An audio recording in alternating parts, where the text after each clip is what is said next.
ಪ್ರಧಾನಿ ನರೇಂದ್ರ ಮೋದಿ ನೇತೃತ್ವದ ಸರ್ಕಾರದ ಮೂರನೇ ಪರಿಪೂರ್ಣ ಬಜೆಟ್ ಮಂಡನೆ ಇವತ್ತು ಮಂಡನೆಯಾಗಲಿದೆ. ಬೆಳಗ್ಗೆ 11 ಗಂಟೆಗೆ ಕೇಂದ್ರ ಹಣಕಾಸು ಸಚಿವೆ ನಿರ್ಮಲಾ ಸೀತಾರಾಮನ್ 2026-27ನೇ ಸಾಲಿನ ಆಯವ್ಯಯ ಮಂಡಿಸಲಿದ್ದಾರೆ. ಇನ್ನು ಇಂದಿನ ಬಜೆಟ್ ಮೇಲೆ ಎಲ್ಲರ ದೃಷ್ಟಿ ನೆಟ್ಟಿದೆ. ಈ ಮಧ್ಯೆ ರಾಜ್ಯಕ್ಕೆ ಏನೇನು ಕೊಡುಗೆ ಸಿಗಲಿದೆ ಅನ್ನೋದನ್ನ ಕಾದು ನೋಡಬೇಕಿದೆ. ಇನ್ನು ಇಂದಿನ ಬಜೆಟ್ ಮೇಲೆ ರಾಜ್ಯ ಬೆಟ್ಟದಷ್ಟು ನಿರೀಕ್ಷೆಯನ್ನು ಇಟ್ಕೊಂಡಿದೆ. ಇಂದಿನ ಬಜೆಟ್ನಲ್ಲಿ ರಾಜ್ಯಕ್ಕೆ ಹೆಚ್ಚಿನ ಕೊಡುಗೆಗಳು ಬಾರದಿದ್ದಲ್ಲಿ ನಾಳೆ ಸದನದಲ್ಲಿ ವಿಚಾರ ಮಂಡಿಸೋಕೆ ಸಿಎಂ ಸಿದ್ದರಾಮಯ್ಯ ಪ್ಲಾನ್ ಮಾಡಿಕೊಂಡಿದ್ದಾರೆ ಎನ್ನಲಾಗಿದೆ. ಈ ಮಧ್ಯೆ ನಿರ್ಮಲಾ ಸೀತಾರಾಮನ್ ರಾಜ್ಯದಿಂದ ಆಯ್ಕೆಯಾಗಿರುವ ಕಾರಣ ರಾಜ್ಯದ ಅಭಿವೃದ್ಧಿಗೆ ಏನು ಕೊಡುಗೆ ಕೊಡ್ತಾರೋ ಅನ್ನೋದನ್ನ ಕಾದು ನೋಡಬೇಕಿದೆ.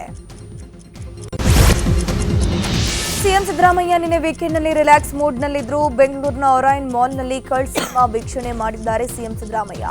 ವಸತಿ ಸಚಿವ ಜಮೀರ್ ಅಹಮದ್ ಪುತ್ರ ಜೈದ್ ಖಾನ್ ನಟನೆಯ ಕಲ್ಟ್ ಸಿನಿಮಾ ವೀಕ್ಷಣೆ ಮಾಡಿದ್ದಾರೆ. ವೇಳೆ ಸಚಿವ ಜಮೀರ್ ಅಹಮದ್ ಖಾನ್, ನಾಸಿರ್ ಅಹಮದ್, ನಟ ಜೈದ್ ಖಾನ್ ಕೂಡ ಸಿಎಂಗೆ ಸಾಥ್ ನೀಡಿದರು.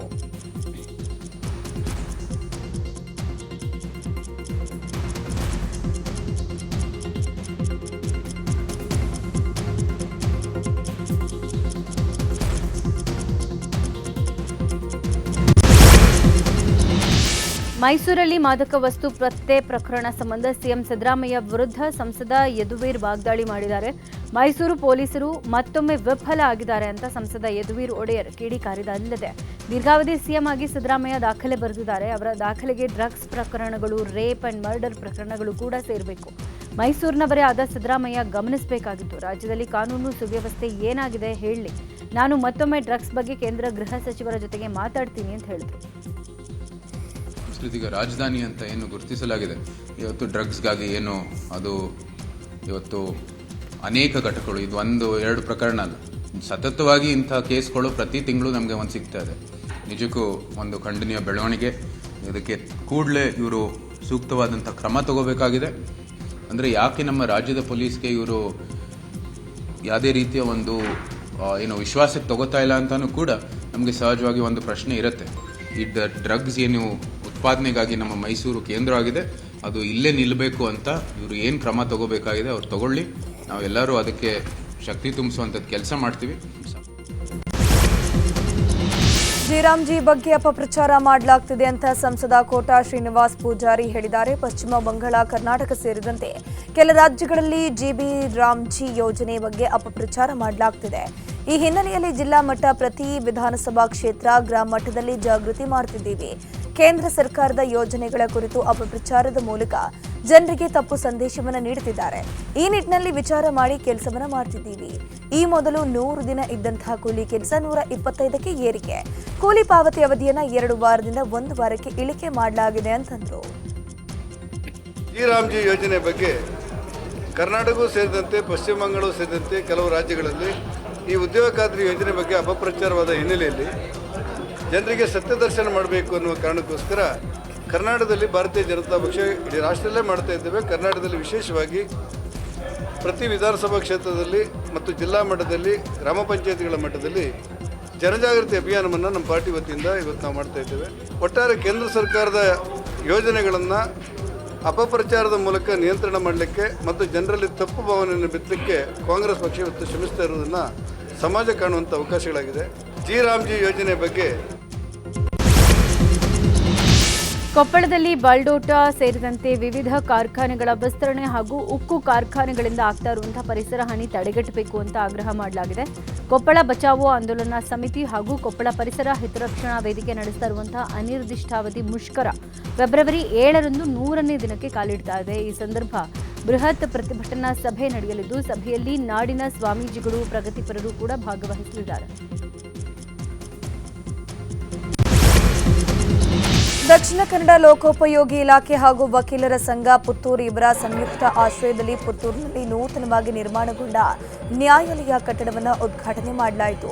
ಆಂಧ್ರಪ್ರದೇಶದ ರಾಜ್ಯಪಾಲ ಮತ್ತು ಸರ್ವೋಚ್ಚ ನ್ಯಾಯಾಲಯದ ವಿಶ್ರಾಂತ ನ್ಯಾಯಮೂರ್ತಿ ಎಸ್ ಅಬ್ದುಲ್ ನಾಜೀರ್ ಮಾತನಾಡಿ, ಕಕ್ಷಿದಾರನಿಗೆ ಬೇಕಾದ ಎಲ್ಲ ವ್ಯವಸ್ಥೆಯನ್ನು ಕಲ್ಪಿಸುವಲ್ಲಿ ವಕೀಲರ ಪಾತ್ರ ಮುಖ್ಯವಾದದ್ದು. ನ್ಯಾಯಾಲಯದಲ್ಲಿ ಕಕ್ಷಿದಾರನಿಗೆ ಭಯರಹಿತ ವಾತಾವರಣ ನಿರ್ಮಾಣ ಮಾಡಬೇಕಿದೆ ಅಂತಂದರು.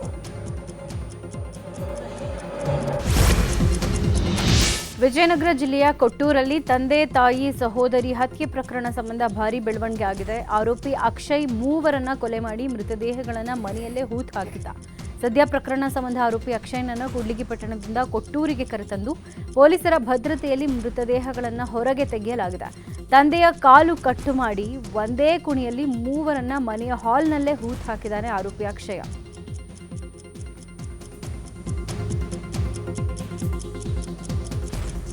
ಇನ್ನು ಮೃತದೇಹ ಹೊರಗೆ ತೆಗೆದಾಗ ಸಂಬಂಧಿಕರು ಬೆಚ್ಚಿ ಬಿದ್ದಿದ್ದಾರೆ. ಹೆತ್ತ ತಂದೆ ತಾಯಿ ಒಡ ಹುಟ್ಟಿದ ತಂಗಿಯ ಕುತ್ತಿಗೆಯನ್ನೇ ಕೊಯ್ದು ಆ ಹತ್ಯೆ ಮಾಡಿದ್ದಾನೆ. ಮೃತದೇಹಗಳನ್ನು ಕಂಡು ಕುಟುಂಬದ ಆಕ್ರಂದನ ಮುಗಿಲು ಮುಟ್ಟಿದೆ.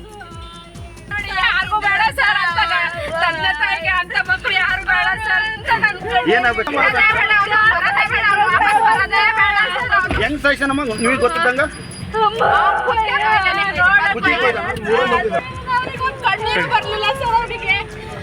ಎಂತರ್ಗೂ ಕಣ್ಣೀರು ಬರ್ತಾ ಅವ್ನಿಗೆ ಕಣ್ಣೀರೇ ಬರ್ಲಿಲ್ಲ ಅವನಿಗೆ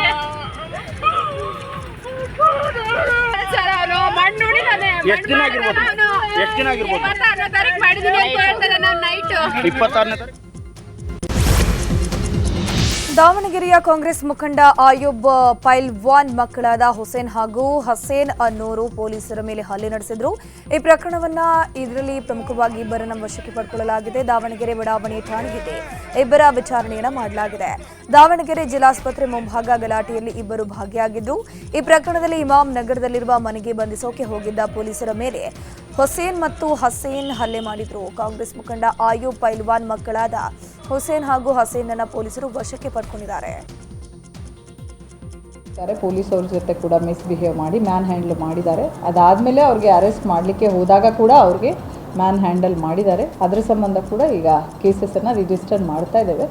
ಅವ್ರಿಗೆ ಅರೆಸ್ಟ್ ಏನು ಮಾಡಬೇಕು ಯಾರ್ಯಾರಂತ ನಾವು ಐಡೆಂಟಿಫೈ ಮಾಡಿ ಅರೆಸ್ಟನ್ನು ಕೂಡ ಮಾಡ್ತೇವೆ. ಮ್ಯಾನ್ ಹ್ಯಾಂಡ್ಲು ಅಲ್ಲಿ ತುಂಬ ಹುಡುಗರು ಇದ್ದಾರೆ. ಸೊ ಹಾಗಾಗಿ ಅವ್ರ ಹೆಸರು ಇದು ಎಲ್ಲ ತೊಗೊಂಡು ನಾವು ಅರೆಸ್ಟ್ ಮಾಡಿದ್ಮೇಲೆ ನಿಮಗೆ ಯಾರು ಏನು ಅಂತ ಹೇಳಿ ಅದರ ಸಂಪೂರ್ಣ ಮಾಹಿತಿ ಕೊಡ್ತೇವೆ. ಹೇಳಿಕೆ ಪಡೆದುಕೊಂಡು ಅದನ್ನು ಪ್ರಕರಣ ದಾಖಲು ಮಾಡ್ತೇವೆ. ಫಸ್ಟ್ ಏನು ಮಿಲ್ಲತ್ ನಗರದಲ್ಲಿ ಆಗಿತ್ತು ಅದಕ್ಕೆ ಸಂಬಂಧಪಟ್ಟಂತೆ ಕೂಡ ಒಂದು ಪ್ರಕರಣ ಆಗ್ತದೆ. ಇಲ್ಲಿ CJ ಹಾಸ್ಪಿಟ್ಲಲ್ಲಿ ಆಗಿದ್ದಕ್ಕೆ ಕೂಡ ಅದಕ್ಕೂ ಪ್ರತ್ಯೇಕವಾದ ಪ್ರಕರಣ ಆಗುತ್ತೆ.